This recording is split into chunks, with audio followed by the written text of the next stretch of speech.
अस्सलाम वालेकुम नाज़रीन, मैं ज़ैनुल आबिदीन हूँ। नाज़रीन, इमरान खान साहब का जो एक मौक़िफ़ था वो बहुत सख्त तरीन मौक़िफ़ था, लेकिन उनका मौक़िफ़ किस हद तक दुरुस्त था और सुहेल अफरीदी उस मौक़िफ़ की किस तरह नफ़ी कर रहे हैं, ये भी मैं आपके सामने रखूँगा। और कश्मीर का जो मामला है वो बिल्कुल भी नहीं थम रहा। उसी कश्मीर के मामलात को मद्देनज़र रखते हुए एक बहुत बड़ा इस्तीफ़ा भी आया है कश्मीर से। ये तमाम अपडेट्स मैं आपके सामने रखूँगा। अगर आप इस चैनल पर नए हैं तो चैनल को सब्सक्राइब ज़रूर कर लें। सबसे पहले मैं आपको बताऊँ कि जो इमरान खान साहब का एक मौक़िफ़ था कि जो ड्रोन हमले हैं उनके ख़िलाफ़ FIR होनी चाहिए। इससे पहले जो अली मीर गन्नापुर की हुकूमत थी उसमें भी यही मामलात इमरान खान साहब बार बार कहते रहे कि आप लोग जहाँ पे ड्रोन हमले हों उनके खिलाफ FIR करें, लेकिन अली मीर गन्नापुर भी FIR नहीं करता था, सुहेल अफरीदी भी नहीं कर रहा। आज भी एक ड्रोन हमला हुआ है, उसकी PTI भी काफ़ी ज़्यादा मज़म्मत कर रही है। उस ड्रोन हमले में एक खतून जाँ बहक हो गई है उस ड्रोन हमले में। अब वो खतून दहशतगर्द थी नहीं, वो एक कोलैटरल डैमेज के नतीजे में ड्रोन हमला होने की सूरत में वो बेचारी अपनी जान से चली गई है। और जो अभी सूबाई हुकूमत होगी वो उठेगी और कहेगी कि देखें हम इसको इतने लाख रुपए दे रहे हैं और अल्लाह खैर सलाह। ये चीज़ें हैं जो एक ख़तरनाक चीज़ें होती हैं और जो मुआशरा होता है वो इन चीज़ों के ख़िलाफ़ खड़ा होना शुरू हो जाता है।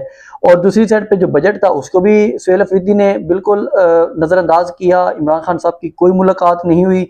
शहबाज गिल साहब भी इसी चीज़ को रिपोर्ट कर रहे थे। वो कह रहे थे कि इन मामलात को सुहेल अफरीदी ने अंदर खाते डील कर लिया है कि देखें आप हमें कुछ ना कहें, हम नुरा कुश्ती खेल लेंगे, आवाम को भी चुप करवा लेंगे, लेकिन आप अपने पैसे कट कर लेना जो आपको ज़रूरत हो।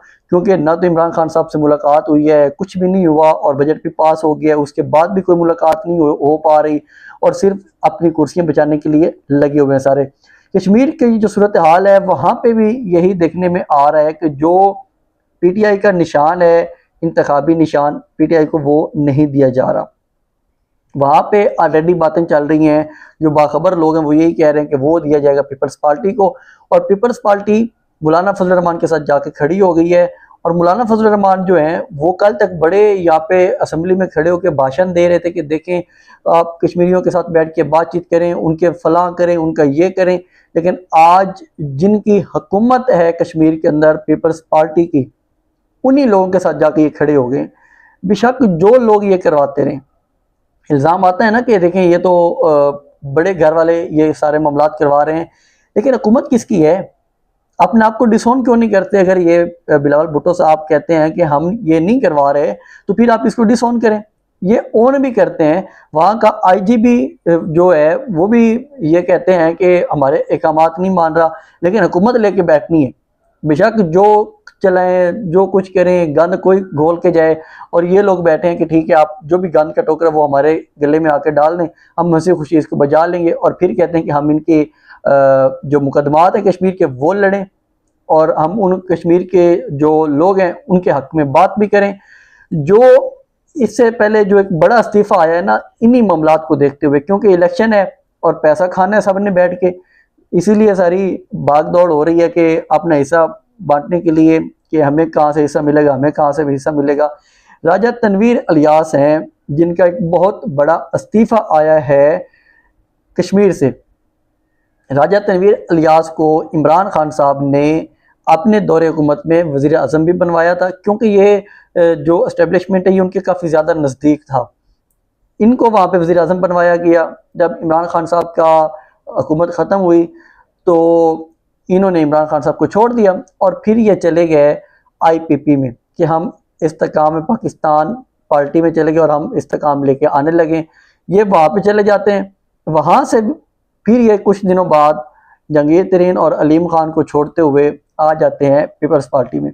अब पीपल्स पार्टी से भी होता ये है कि यहाँ पे इनको टिकट नहीं दिया जाता। जब इनको टिकट नहीं मिलता तो आज फिर इन्होंने अनाउंस कर दिया कि देखिए मैं तो पीपल्स पार्टी भी छोड़ रहा हूँ। इसलिए उन्होंने अपनी बुनियादी रुकनियत से भी इस्तीफ़ा दे दिया है कि देखें अब मैं पीपल्स पार्टी का मज़ीद हिस्सा नहीं हूँ और अब वो किसी और पार्टी में जाएंगे, किंग्स पार्टी में। क्योंकि हो ये रहा है कि जो गिलगित बल्तिस्तान में भी हुआ था कि जो किंग्स पार्टी हैं उनको आगे लेके आया जा रहा है, क्योंकि जो IPP है उसका तो ना कोई कैंडिडेट था जीता वहाँ से GB में, ना कुछ और हुआ।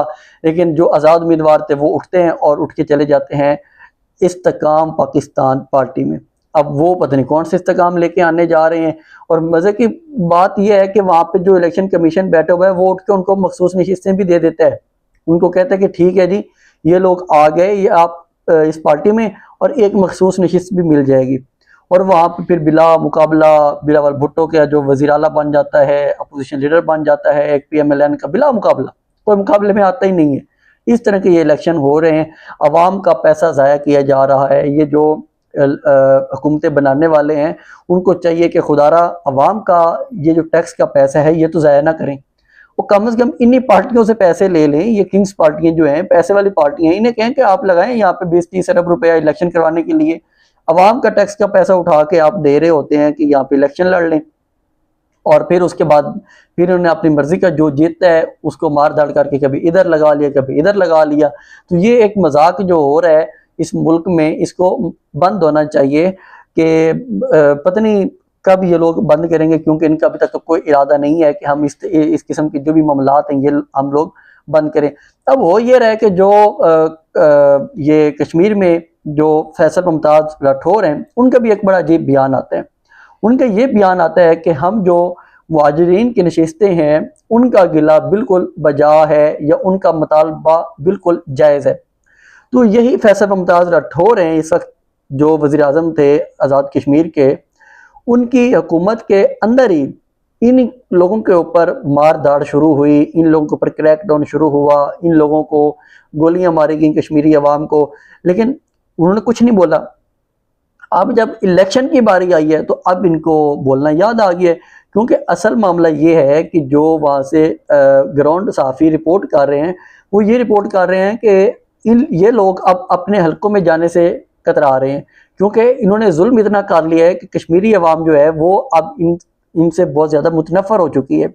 और अगर ये लोग अपने हलकों में जाते हैं तो वहाँ से इन्हें बहुत सख्त वहाँ से रिएक्शन मिलेगा, जिसकी वजह से अब ये इन्होंने एक बयानिया बनाना शुरू कर दिया कि देखिए हम तो ये बिल्कुल आपके मुहाजिरीन की नशिस्तें जो आप कहते हैं ख़त्म होनी चाहिए या इनका कोई किरदार नहीं होना चाहिए हुकूमत बनाने या गिराने में, तो हम आप लोगों के साथ हैं।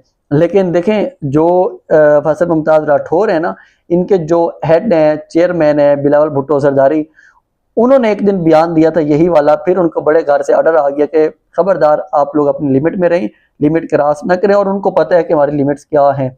उन्होंने फिर उसके बाद कभी लिमिट क्रॉस नहीं की। और फजल रहमान साहब जो यहाँ पे बड़े भाषण दे रहे थे खड़े होके, वो भी उठते हैं, उठ के जाके उनके साथ मिल जाते हैं बिलावल भुट्टो के साथ कि ठीक है जी हम यहाँ पे बैठ के अपनी हुकूमत बनाएंगे। और यहाँ पे जो जिस चीज़ की सबसे ज़्यादा तनकीद हो रही है ना, वो हो रही है PTI के ऊपर। PTI के ऊपर ये तनकीद हो रही है सोशल मीडिया के ऊपर कि देखिए आप लोगों के पास ना तो वहाँ पे सिंबल है, ना आपको इलेक्शन लड़ने की परमिशन है, ना आपको वहाँ पे वो कैंपेन करने देते हैं, कुछ भी नहीं है। लेकिन आप लोग इस इलेक्शन का बाइकआउट क्यों नहीं कर रहे? इस इलेक्शन के बाइकआउट की जो सबसे पहले एक मुहिम शुरू की, बहस शुरू की इस हवाले से, वो शहबाज गिल साहब ने बहस शुरू की थी कि PTI को वहाँ पे इलेक्शन का बाइकआउट करना चाहिए। लेकिन बैरिस्टर गौहर ने फिर बयान दिया कि देखें हमारा ऐसा कोई मौक़िफ़ नहीं है और हम इलेक्शन का बाइकआउट नहीं करने जा रहे, हम इलेक्शन लड़ेंगे। ये खैर उनका अपना अपना एक मौक़िफ़ है कि वो एक जो पार्टी क़यादत है वो चाहती है कि हमें इलेक्शन लड़ना चाहिए, और जो बाकी सोशल मीडिया के उनके बाकी कारकुनान हैं या वर्कर्स हैं वो कहते हैं इलेक्शन नहीं लड़ना चाहिए, क्योंकि इन लोगों ने हुकूमतें अपनी ही बनानी है और ये लोग पहले फैसला कर चुके होते हैं कि हमने किसको हुकूमत में लेके आना है, किसको हुकूमत में लेके नहीं आना। और IPP के साथ भी यही हो रहा है कि जो वहाँ पे जिन लोगों को टिकट्स नहीं मिले वो आप कोशिश कर रहे हैं कि हम किसी न किसी तरह IPP के साथ मिल जाएं, और वहाँ पे हम क्योंकि बाद में इन्हीं लोगों के आज़ाद अरकान को जाके वहाँ पे मुंतखब किया जाता है, तो वो कोशिश ये कर रहे हैं कि हम इनके साथ मिल जाएं और कहीं ना कहीं हमारी कुछ ना कुछ सर्वाइवल हो जाएगा और हम कहीं ना कहीं जाके किसी न किसी खुडे लाइन लग के बैठ जाएंगे। तो ये एक मुकम्मल तौर पे जो एक चल रही है ना कश्मीर में रज़ाकशी चल रही है, वहाँ पे जो अभी इतलात आ रही हैं कुछ ग्राउंड से कि अब कश्मीरी जो लीडरशिप है वहाँ पे एहतजाज वालों की लीडरशिप है वो ये फैसला कर रही है कि आने वाले कुछ दिनों में हम लोग एक लॉन्ग मार्च करें मुजफ्फराबाद की तरफ, दोबारा वो कोशिश कर रहे हैं। देखिए अगर ये लॉन्ग मार्च होगा तो इस वक्त की जो सिचुएशन है वो बहुत सख्त रिएक्शन देखना पड़ सकता है। इन मुजाहिरीन को पहले भी गोलियां काफ़ी चल चुकी हैं, काफ़ी उनके लोग शहीद भी हो चुके हैं, एहतजाजी जो मुजाहिरीन थे। और अभी जो अंसार अब्बासी हैं वो तो ये तक कह रहे हैं कि इनको गैर मुल्की फंडिंग हो रही है और बैरून मुल्क के जो राब्ते हैं वो इनके साथ हो रहे हैं। देखें, ओवरसीज़ कश्मीरी बहुत ज़्यादा तादाद में है, वो भी अब कह रहे हैं कि हम वहाँ पे अपना मिलियन मार्च किया, कुछ चल रही हैं अफवाहें चल रही हैं कि वो मिलियन मार्च होगा वहाँ पे, लेकिन कश्मीरियों की बहुत बड़ी तादाद है ओवरसीज़ में और वो बिल्कुल सपोर्ट कर रहे हैं अपने कश्मीरियों को और उनके राब्ते तो होते हैं। यही शौकत नवाज मीर जो पहले गिरफ्तार हुए कल रात को, उनके बारे में कहा गया था कि वो तो मकबूजा कश्मीर में चले गए हैं, लेकिन दोबारा फिर वो पता चला कि यहाँ पे बैठे हुए हैं, यहाँ से उन्हें गिरफ्तार कर लिया गया था। और ये इस किस्म के बयानिए लगातार चलते आ रहे हैं। तो ये एक जो मुकम्मल तौर पे अपडेट्स हैं कि किस तरह एक वहाँ पे दोबारा से एक गंदा खेल खेला जा रहा है कि कभी इसको उस पार्टी में, उसको उस पार्टी में, और अपने लोटे बनाने के लिए बैठे हुए हैं कि हमने कौन कौन सी किंग्स पार्टियों को आगे लेके आना है। तो ये एक मुकम्मल तौर पे जो अपडेट्स थी मैंने आपके सामने रखी हैं। मजीद अपडेट्स हम आपके साथ नेक्स्ट ब्लॉग में शेयर करेंगे। चैनल को सब्सक्राइब जरूर किया करें। अल्लाह हाफिज़।